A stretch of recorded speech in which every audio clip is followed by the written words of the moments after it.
Good morning. It's Tuesday. Yesterday was a stormy day. When I went outside this morning to eat breakfast on my patio, I ended up standing up because I didn't feel like and didn't have the time to go and clean anything off, and so I could sit on dry on a dry chair.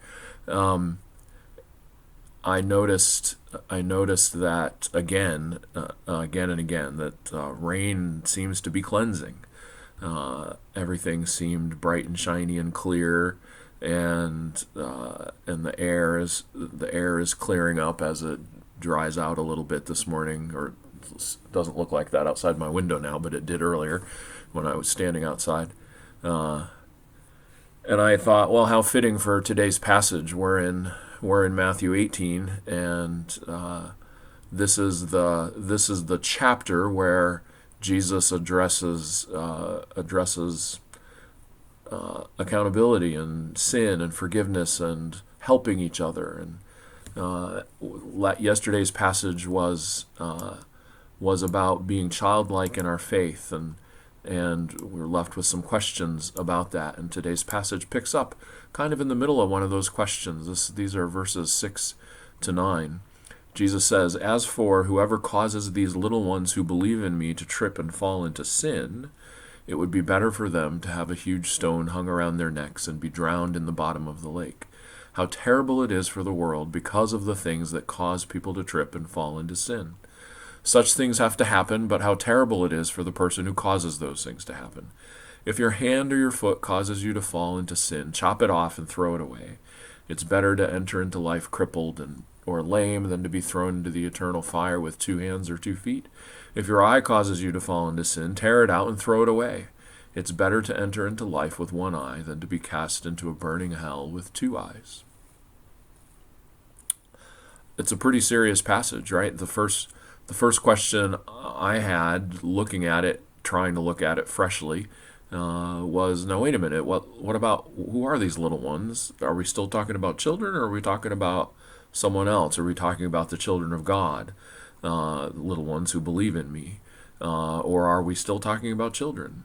And it doesn't answer the question. And then there's the inevitability of the problems of the world, the things that will cause people, such things have to happen.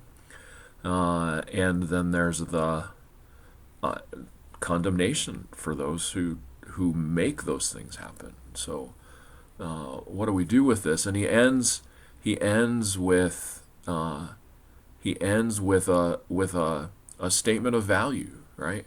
It is more important to be with God forever than it is to be stopped by something our hands or our feet or our eyes or anything else that we do.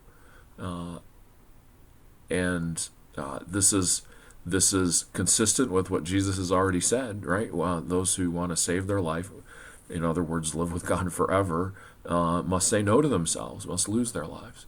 And take up their cross and follow him. This is an all or nothing. This is an all or nothing venture, and I don't mean to say that to heap guilt, because Jesus doesn't do that. Because at the same time, he says how difficult and strict and how complete this must be.